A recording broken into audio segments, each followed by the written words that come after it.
بسم اللہ الرحمن الرحیم. In the name of Allah, the Beneficent, the Merciful. نحمده ونصلي على رسوله الكريم أما بعد. عن أبي هريرة رضي الله تعالى عنه قال قالوا يا رسول الله متى وجبت لك النبوة قال وآدم بين الروح والجسد أو كما قال عليه الصلاة والتسليم. سیدنا ابو ہریرہ رضی اللہ تعالیٰ عنہ نبی کریم علیہ الصلوۃ والتسلیم کا ایک فرمان نقل فرما رہے ہیں. نبی کریم علیہ الصلوۃ والتسلیم تشریف فرما ہیں، صحابہ حاضر ہیں. صحابہ نے آپ سے پوچھا یا رسول اللہ، یہ منصب نبوت آپ کو کب ملا تھا؟ آپ کو یہ عہدہ نبوت کب حاصل ہوا تھا؟ آپ اس عہدے پر کب سرفراز کیے گئے تھے؟ نبی کریم علیہ الصلوۃ والتسلیم نے فرمایا وآدم بین الروح والجسد، ابھی تو آدم علیہ الصلوۃ والتسلیم کا پتلا ہی بنا تھا، ابھی تو آدم علیہ الصلوۃ والسلام کے جسم مبارک میں روح مبارک ڈالی بھی نہ گئی تھی، اور اللہ تبارک و تعالی نے مجھے نبوت سے سرفراز فرما دیا تھا. نبی کریم علیہ الصلوۃ والتسلیم نبی بھی ہے، رسول بھی ہیں. نبی کریم علیہ الصلوۃ والسلام امام الانبیاء بھی ہیں، سید الرسل بھی ہیں. نبی کریم علیہ الصلوۃ والتسلیم تمام مخلوق میں افضل بھی ہیں. نبی کریم علیہ الصلوۃ والسلام تمام جہان والوں کے لیے رحمت بھی ہے. نبی کریم علیہ الصلوۃ والسلام کی آمد بھی، نبی کریم علیہ الصلوۃ والسلام کا جانا بھی امت کے لیے بہرحال رحمت ہی رحمت ہے. آئے تو رحمت بن کر، گئے تو رحمت بن کر، ہر حال میں نبی کریم علیہ الصلوۃ والتسلیم رحمت ہی رحمت ہیں. نبی کریم علیہ الصلوۃ والتسلیم کی آمد سے کم و بیش 600 سال پہلے ایک شخص گزرا ہے جس کا نام تھا ابو کریب اسعد بن ملیک، جس کے ذہن میں ایک شوق ابھرا، جس کے ذہن میں ایک تمنا پیدا ہوئی، ایک آرزو نے انگڑائی لی کہ لائیے ملک پر ملک فتح کرتے ہیں. اس پر اس نے عمل کرنا بھی شروع کر دیا. عمل کرتے کرتے وہ مدینۃ المنورہ تک پہنچ گیا. مدینۃ المنورہ پر حملہ کیا. مدینے والوں نے اس کا مقابلہ کیا. دن بھر مدینے والے اس کا مقابلہ کرتے تھے، اس سے جنگ و جدل کرتے تھے، لڑائی کرتے تھے، اور شام کے وقت میں اس کو کھانا کھلاتے تھے. وہ اس عمل سے بہت متاثر ہوا. ساتھ ہی ساتھ میں جو وہاں پر یعنی مدینۃ المنورہ میں علماء یہود موجود تھے، انہوں نے بادشاہ سے کہا، ابو کریب اسعد بن ملیک سے کہا کہ آپ اس شہر کو فتح نہیں کر پائیں گے. تو اس نے پوچھا وجہ کیا ہے؟ تو علماء نے جواب دیا کہ یہ آخری نبی یعنی نبی آخر الزمان کا دار الہجرت ہے، وہ یہاں آئیں گے، یہاں آرام فرمائیں گے، اس لیے آپ اس شہر کو فتح نہیں کر سکتے ہیں. آپ اس شہر کو فتح کر کے قتل و غارت گری کا بازار گرم نہیں کر سکتے ہیں. یہاں پر آپ لوٹ مار نہیں کر سکتے ہیں.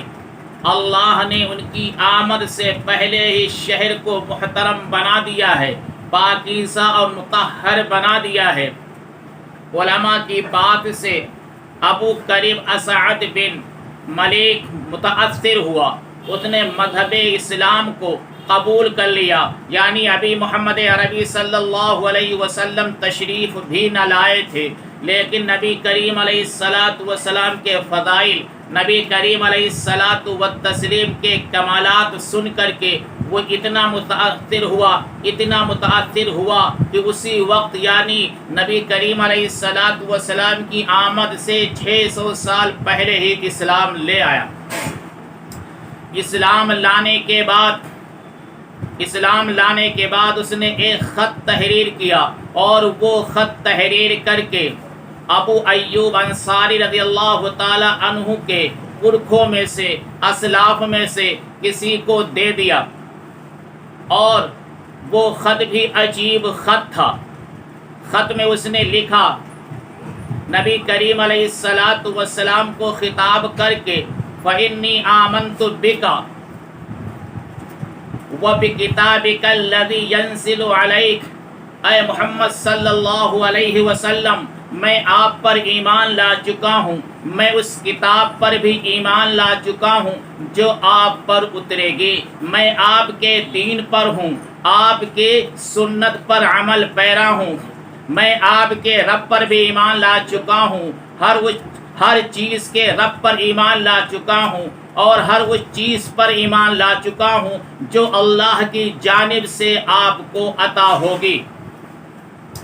پھر اس نے ایک عجیب بات کہی، نبی کریم علیہ الصلاۃ والتسلیم کو خطاب کرتے ہوئے اس نے کہا، فَإِنْ أَدْرَكْتُكَ فَبِهَا وَنَعِمَتْ، اگر ہماری آپ سے حضرت ملاقات ہو گئی یہ تو بہت خوبی کی بات ہوگی، یہ تو میری تکمیل تمنا ہوگی، یہ میرا خواب شرمندہ تعبیر ہو جائے گا اگر آپ سے میری ملاقات ہو گئی، اور اگر وَإِن لَّمْ أُدْرِكَ، اگر میں آپ کو نہ پا سکوں، اگر آپ سے میری ملاقات نہ ہو سکے، اگر اس جیتے جی میں آپ کی زیارت نہ کر سکوں، فاشفع لی، تو میری سفارش کر دینا، میدان محشر میں شفاعت کر دینا، ولا تنسنی یوم القیامہ، میدان محشر میں مجھے مت بھولنا، جب دنیا نفسی نفسی پکار رہی ہو اس وقت اے میرے آقا، اے میرے مولا، اے میرے حبیب، اے محمد صلی اللہ علیہ وسلم، مجھے مت بھولنا، اس لیے کہ میں آپ کی امت میں سے ہوں اور پہلی امت میں سے ہوں، آپ کی آمد سے پہلے میں آپ پر ایمان لا چکا ہوں۔ اور اس نے چار مصرے بھی اس خط میں لکھے، شہدت علی احمد انہ، میں گواہی دیتا ہوں اس بات کی کہ محمد صلی اللہ علیہ وسلم رسول اللہ بار النسب، کہ آپ یعنی محمد صلی اللہ علیہ وسلم اس اللہ کے رسول ہیں جس اللہ نے تمام جانداروں کو پیدا کیا ہے، تمام جانداروں کو وجود بخشا ہے۔ پھر اس نے کہا، فلو مت عمری الی عمری، کاش کہ میری عمر لمبی ہوتی، کاش میری عمر اتنی لمبی ہوتی، میں اتنا عمر دراز ہو جاتا، مجھے اتنی لمبی زندگی مل جاتی کہ میں نبی کریم علیہ الصلاۃ والتسلیم کی زیارت بھی کرتا، میں نبی کریم علیہ الصلاۃ والسلام کا خادم بن کے ان کے ساتھ میں رہتا۔